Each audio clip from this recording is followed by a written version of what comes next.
Cada 40 segundos, aquí estamos los saludos de Mañanas Blue en este amanecer.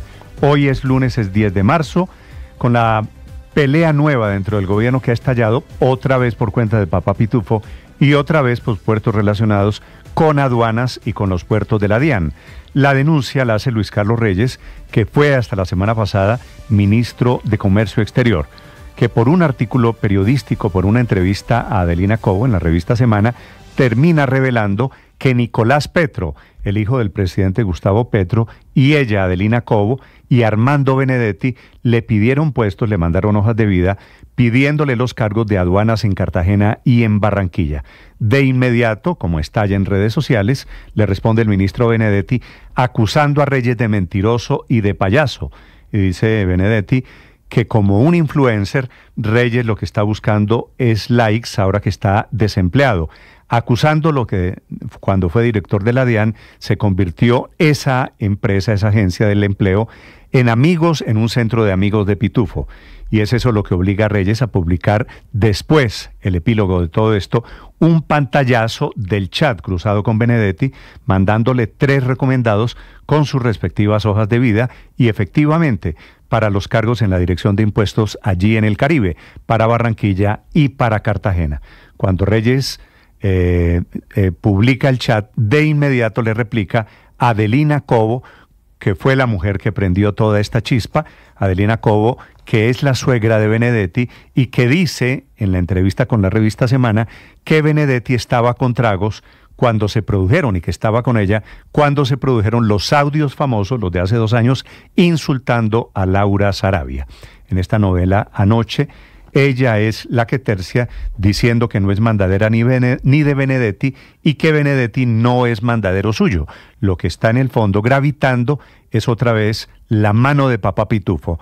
Había dicho Augusto Reyes, el director de la Unidad Nacional de Protección, que Armando Benedetti era un emisario que se había reunido con Papá Pitufo y ahora es Armando Benedetti el que aparece pidiéndole a Mr. Taxes puestos en la dirección de la DIAN. A propósito, en la DIAN este fin de semana la fiscal Luz Adriana Camargo volvió a decir que una recomendación, que una hoja de vida no es un delito, que ya lo había dicho cuando ella estalló el escándalo de las hojas de vida alrededor de Roy Barreras y de los congresistas. Ella lo ve como normal, claro, no es delito, siempre y cuando el recomendado cumpla ciertos requisitos, siempre y cuando no sean funcionarios públicos y siempre y cuando no haya una coacción dentro del gobierno. Aquí lo que puede ser delictuoso es la mano de todas estas personas, Adelina Cobo, Nicolás Petro, Armando Benedetti, pidiendo puestos para favorecer a Papá Pitufo. Bienvenidos, hay una noticia de última hora. Colombia acaba de pedir ante la Comisión de Estupefacientes de Naciones Unidas en Austria que la hoja de coca sea excluida de la lista de sustancias dañinas por razones científicas y prácticas, dice el documento de la Cancillería. La ministra Laura Sarabia asegura que la manera de arrancar la hoja de coca de las manos de los narcos si se usa su potencial industrial como fertilizantes y bebidas, un paso que da la Cancillería colombiana, el gobierno de Colombia, hacia la legalización de la hoja de coca. Ya vamos a hablarles de esta noticia. Repito, se está produciendo esta mañana en Viena, en Austria, en donde está reunida la Comisión de Naciones Unidas para este tema antinarcóticos. Hablando de droga, la droga, el narcotráfico es el protagonista de las masacres y de la violencia en Colombia. Anoche fueron asesinadas 5 personas en una tienda en Ocaña, en el Catatumbo, en norte de Santander. Estaban tomando, estaban departiendo, llegaron 2 hombres en motocicletas disparando indiscriminadamente, dejaron heridas a otras 6 personas, 5 muertos, 6 heridos. Y hablando de cercanos al gobierno, el presidente Petro aceptó la renuncia de Camilo Romero como embajador de Colombia en Buenos Aires, que será otro de los candidatos en el Frente Amplio de cara a las elecciones del 2026. Era el representante diplomático en Buenos Aires, vendrá a hacer campaña a Colombia don Camilo Romero, que siempre ha tenido aquí un pie en la política y un pie en los escándalos del petrismo. El Clan del Golfo es el responsable del asesinato del líder social, un militante de la Colombia Humana, asesinado este fin de semana, don Jaime Gallego, un muy importante minero de Antioquia, quien fue secuestrado primero con su escolta de la UNP en una vía entre Segovia y Vegachí. El ejército encontró su cuerpo ayer. Liberaron con vida al escolta, lo lamenta el presidente Gustavo Petro, que exige la captura de Máximo o Sebastián, jefes del Clan del Golfo, responsables de ese crimen. Y hubo, después de la libertad de los 29 militares este fin de semana, otra sonada en El Plateado, en Argelia, en Cauca, la misma zona en donde entregaron a los militares y policías que estuvieron secuestrados por la comunidad, una comunidad instrumentalizada, permeada, metida allí muy de cerca con los disidentes de las FARC. En la última sonada, de las muchas repetidas, obligaron a tropas del ejército a retirarse del casco urbano del corregimiento del Plateado. Bienvenidos, tenemos muchas historias para compartir con ustedes. Amanecemos con nuevo primer ministro en Canadá. Esta mañana hay noticias sobre Ucrania y la guerra en Gaza.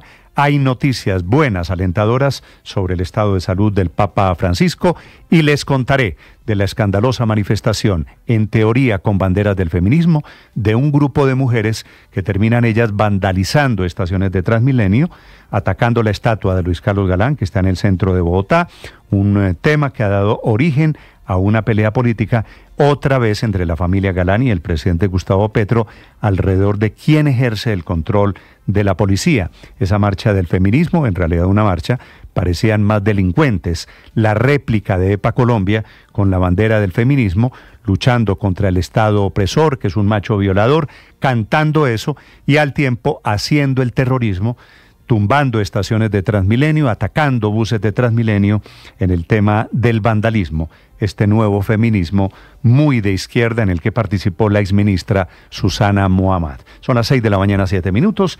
Bienvenidos, hoy es 10 de marzo, comenzamos semana con muchas historias. Los vamos a acompañar con ustedes. Es una mañana seca y fría en Bogotá. Enseguida el resumen que preparamos en Voces y Sonidos en Mañanas Blue. Bienvenidos a la libertad. Debajo de ese uniforme hay seres humanos. Así les dio la bienvenida a la libertad el general en retiro Pedro Sánchez, ministro de Defensa, a los 28 policías y al soldado liberados el pasado sábado, quienes fueron secuestrados por 40 horas a pocos kilómetros del corregimiento del Plateado en el departamento del Cauca. La liberación se dio en medio de la visita a Popayán del ministro del Interior Armando Benedetti y el ministro de Defensa Pedro Sánchez, quien se refirió a los hechos. Lo que ocurrió no fue una retención. Los únicos que pueden hacer retención son las autoridades legítimas del Estado. Lo demás es secuestro. Un secuestro que estaba pasando de ser simple a ser extorsivo. El mayor Wilson Bedoya, el único militar secuestrado. Esa es nuestra misión. Todo el tiempo estamos embarrados y esto es lo que nos gusta. Ahorita vamos a limpiar las botas, a organizarnos, a afeitarnos y a volvernos a ir para el Cañón del Mica y apoyar a la gente. Patrullero John Vidal, policía liberado. Nosotros no nos permitían pues como la información así, entonces ya nosotros estamos ahí como de espera de defensoría que hiciera la interlocución, pero no, y tal como información no recibíamos. Nueva masacre en Colombia. 5 personas fueron asesinadas en el barrio Los Sauces, en Ocaña, norte de Santander. 3 de las víctimas fueron halladas en una tienda, mientras que las otras 2 fueron ultimadas al interior de un bar. Las investigaciones para esclarecer lo sucedido en el reciente asesinato de los 2 uniformados de la policía en una vereda del municipio de Santa Rosa del Sur, al sur de Bolívar, ya están en marcha, por lo que las autoridades confirmaron la realización de un toque de queda nocturno. El secretario de Seguridad de Bolívar, Manuel Berrío, mientras atendían el llamado de la comunidad, fueron impactados por un artefacto explosivo y posteriormente con armas de fuego en cercanías a una zona conocida como Adesán, en la vía que comunica con la vereda El Diamante. Tras varios días sin tener reportes sobre su paradero, las noticias no fueron alentadoras sobre el hallazgo del reconocido líder social del nordeste de Antioquia, Jaime Gallego, o el reporte del coronel Oscar Mauricio Rico, el comandante de la policía en Antioquia. Se encontraban realizando labores de prevención y patrullaje, de establecimientos públicos, tanto el personal de policía como de ejército estaban haciendo la patrulla conjunta y fueron avistados por un centinela de una base militar que escuchó unos disparos. Una semana completó el paro de arroceros. Los bloqueos intermitentes se mantienen en los departamentos del Huila, Tolima, Casanare, Meta, Santander y Sucre. En el Huila las protestas se registran en los municipios de Campo Alegre y Palermo. La Guardia Indígena se unió a las manifestaciones y en Santander se presentan cierres intermitentes en la Ruta del Sol por las protestas de arroceros.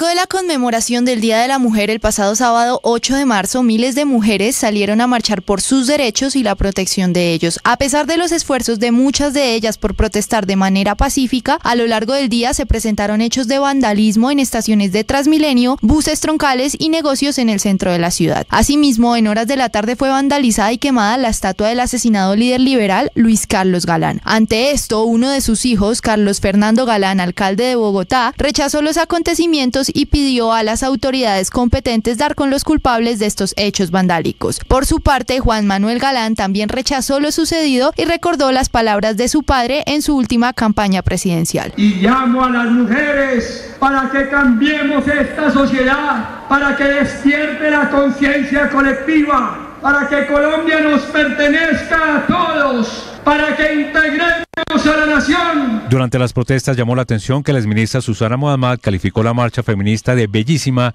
mientras era vandalizada la estatua de Luis Carlos Galán. Quiero compartir con ustedes realmente la belleza de manifestación.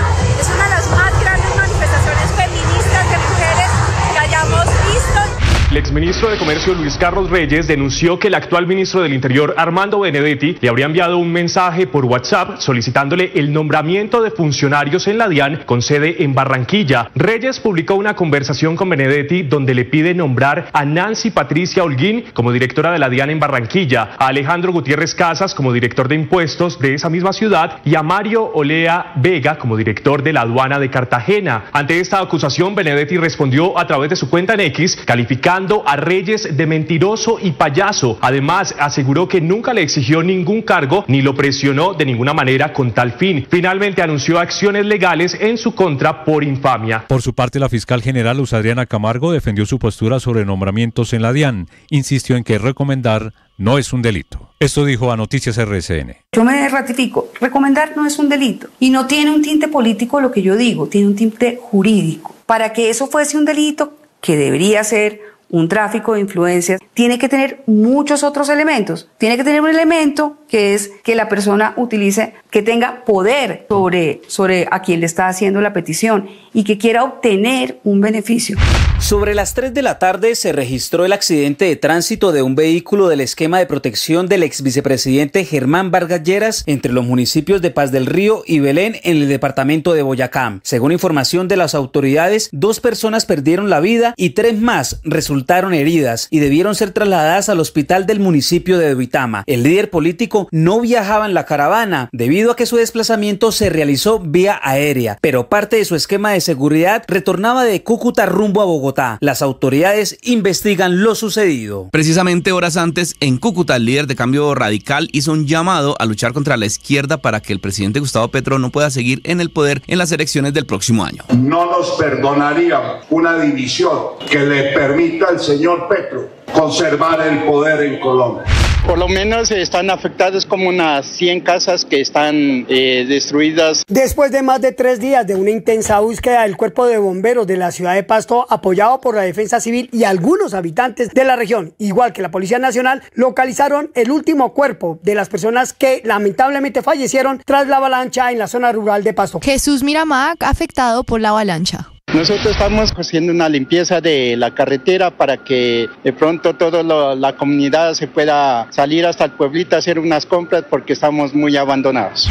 Mark Carney fue elegido como primer ministro de Canadá y reemplazará a Justin Trudeau, quien dejó su cargo tras casi 10 años en el poder. Carney, de 59 años, es un novato político que se desempeñó como director de los bancos de Canadá e Inglaterra y durante su primer discurso arremetió contra Donald Trump, asegurando que su país ganará la lucha luego de que la guerra comercial fuera declarada por el mandatario y la amenaza de que Canadá será el estado número 51 de Estados Unidos. Sobre esto habló el nuevo primer ministro en su primer discurso. And Canada never ever will be part of America in any way, shape or form. Canadá nunca jamás será parte de Estados Unidos de ninguna manera. No pedimos esta pelea, pero los canadienses siempre estamos listos cuando alguien busca confrontación, dijo Carney. Con polémicas se saldó la jornada dominicana en la fecha 8 del fútbol colombiano. El concepto de Fernando Acuña de Boyacá para establecer que esta acción no era punible. Qué lindo poder oír la explicación del piscinazo de Leo Castro en el partido. A primera hora, Junior superó 2-1 Millonarios sin Falcao por lesión. El gol del albiazul fue desde el punto penal y estuvo precedido de un penal dudoso sobre Leo Castro, mientras que al final Titi Rodríguez marcó el gol del triunfo juniorista con otra sanción de pena máxima que no terminó de convencer. Titi vino para meter la pierna derecha. El arquero con tiquete equivocado y sobre el final del juego. Por otra parte, Nacional derrotó a la América de Cali en el Clásico con un solitario gol de Alfredo Morelos. Levanta la pelota, viene por elevación, aquí buscaba con golpe de cabeza, llegaba Morelos, se balón al fondo, gol. América pudo encontrar los caminos de la igualdad, pero una mano de Tecillo en el área no fue sancionada tras ser revisada por el VAR. Al final, fueron 3 puntos para Nacional, que se ubica segundo con 16 unidades a 2 puntos del líder Medellín. Estás escuchando Blue Radio.